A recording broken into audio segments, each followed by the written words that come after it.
a guy such as Kobe Bryant, nobody wants to come play.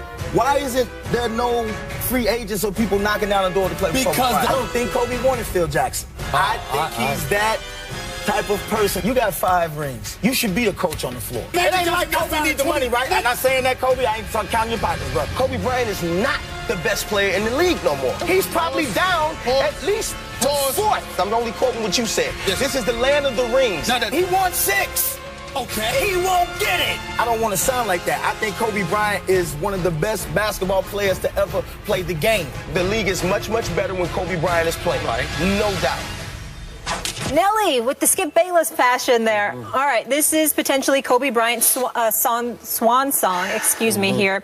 Before we know it, who better ask than you? What is going to be Kobe's legacy? And by the way, put this in some perspective. You have been accused of being a Kobe hater. Accused? I've been branded the #1 Kobe hater in the nation. You have been condemned as a Kobe hater. Yes. Listen, my son is a Kobe fan. Okay. In my house, me and my son, we share the same floor. We're the only 2 bedrooms on that floor. There is a white piece of tape in the middle of the hallway that I cannot cross in my own house because of... Is that true? Certain things. Well, close. Somewhat. Right. Yeah. Somewhat. But, again, okay, what is Kobe Bryant's legacy? I think it's definitely going to be 2 different versions. I think it's definitely going to be an LA version, and it's going to be, you know, outside of LA version, I think. I think his legacy as one of the greatest players to ever play the game is cemented. I don't think that will ever change. I think him being one of the greatest scorers to ever play is definitely cemented.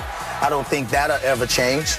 I think if you're going to do that comparison thing, if there's anybody that has possibly became the closest to comparison to MJ, I think it's definitely this guy. But I also think that he's one of those people that definitely gets a pass for almost not being a team player.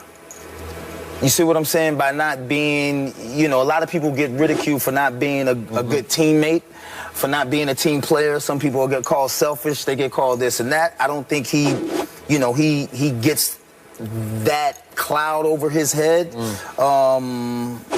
because of, for whatever reason, I don't know. You know, I grew up playing team sports. It's team first. I think he wants to win, but I think winning, he has to lead the way. I don't think he can ever be second tier to anybody as far as, you know, succeeding. So I think his legacy is going to be, you know, a sliding scale almost. Is he greater than LeBron James has been to date? Is he greater than LeBron James has been to date? On an overall scale, I think yes. I think he has been. But I think LeBron has, you know, more time to raise his. I don't think Kobe has, you know, too much time to raise whatever legacy he's going to leave at this point, because again, one of the greatest players ever, cemented. One of the greatest scorers ever, cemented. After that, I think it's a sliding scale. Okay. I'm going to defend you on this one. I think I know you well enough to know you are speaking straight from the heart about this, and I don't think there's an ounce of hate in your heart for Kobe Bryant. I think you are truth-telling. You are fact-stating about Kobe Bryant. And you're going down the right path. It's a very honest, objective, against the grain path. Your son ain't gonna like it. No, but he won't that's like okay. this one. Because don't go on his side of the house. No. Stay on the other side of the tape. See, I'm curious what drew your son to him. I'm curious what it is, because I think just at that point, I mean, if you look at the generational transfer from Michael to Kobe to everything that it is now, I mean, there was no other dynamic player at that time, I mean, other than Iverson, but he was not winning championships. Kobe was winning championships. And, I mean, when you look at that scenario there, I mean, come on, man, the guy put up 81 points. And I know a lot of people say that, but, I mean, you can't put up 81 in your backyard. Yeah, that's impossible. That is true. You know what I'm saying? I agree with that. The type of accomplishments that he has, I don't think it, you know, it's not too many people that can do that. Okay, I'm a Kobe fan, but here's my take on this. If you're talking Kobe versus LeBron, just at their best, at their greatest, who do I want to start my team with? I'm going Kobe all day. Wow. Because he's a flat-out killer. Wow. He is as cutthroat, assassin, black mamba as it gets. And I love that because there's not enough of that in today's pro basketball. Okay. LeBron does not have that in him. He's almost too nice of a guy. Okay. Kobe is not a nice guy all the time. When it's in a basketball context, he's not a nice guy.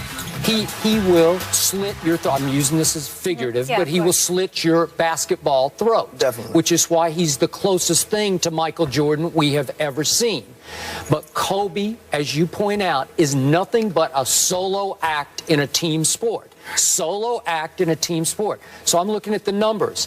6 of the last 8 full years that Kobe played, he led the league. He has led the league in shots attempted.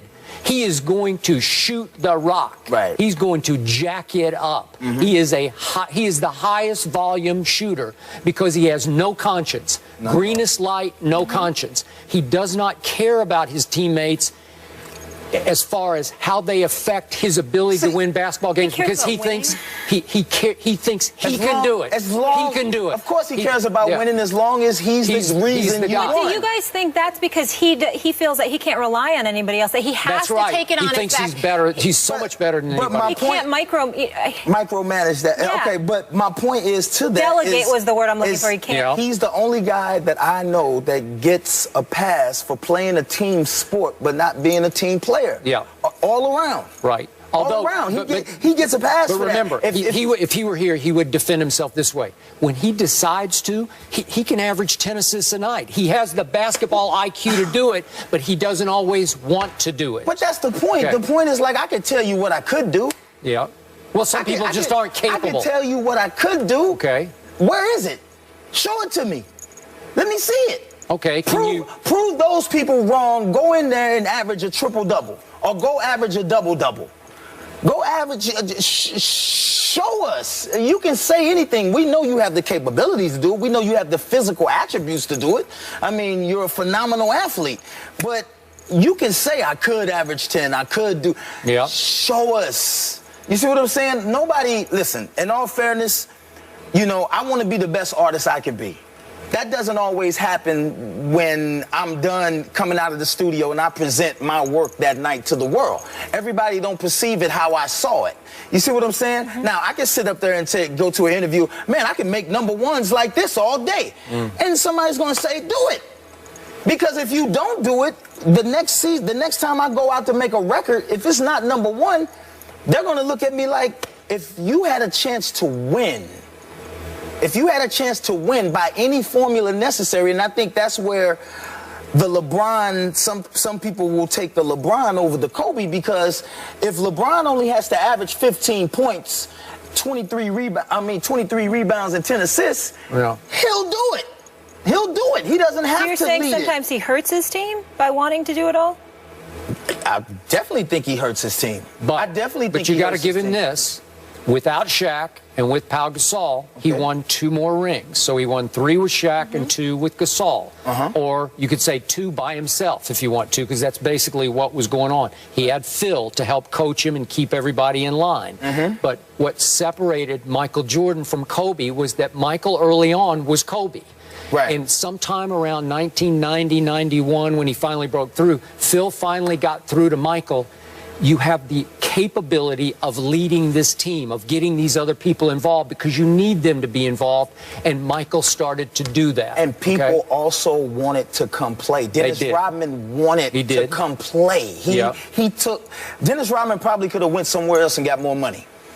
Scottie Pippen probably could have went somewhere else. Okay, but he got drafted by the Bulls. He didn't sign there as a free agent, so he had no choice. Who? Pippen? Scottie. Well, I think Scottie at a certain time and a certain point, that contract was up. No, I know. He probably could have made more money out on the market by doing certain things, and I think anybody could. But the thing about that was they believed that this guy was going to lead them in the right direction by any means necessary, not just by him being the leading scorer. And I don't think that you get that a lot with Kobe in this scenario. Yeah. You know what I'm saying? I don't think a lot of people believe that he's going to put team first before Kobe. There's something missing in Kobe's psyche. There's no rub-off factor. There's no contagious factor where people, I think he leads by example, but not by word or, locker room deed or you whatever. That social, I know. That social capability, you'd be surprised how much that plays into everything. Yep. No, I get it, but I'm not a Lakers fan, but I do really expect, and I think respect and think it's contagious. His focus, his work ethic, his passion. It helps. Yeah. I talked to you about that. I think that it draws works. you in as well. I think it works when you're playing a solo sport. Okay. Boxing.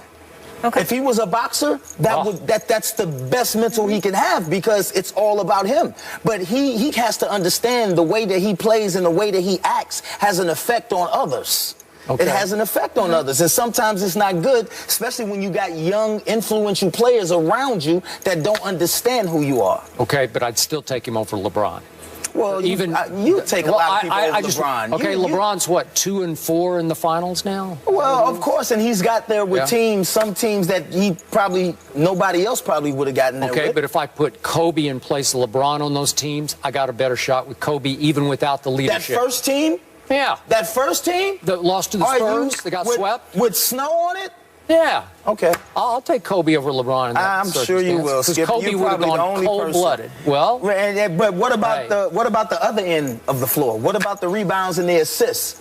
What about all that? They had Ilgauskas. He would have scored. They had Ilgauskas. He would have scored, but what about the chemistry that he had? What about that? You're just going to jeopardize that. The younger Kobe. You can throw that out the window. Hey. The younger Kobe? Cold-blooded now. Assassin. Stone cold assassin. Yeah.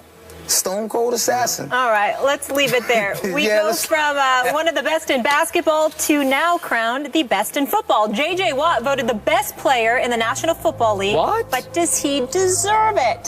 Bryan Clark will join us for this one. Back in a minute.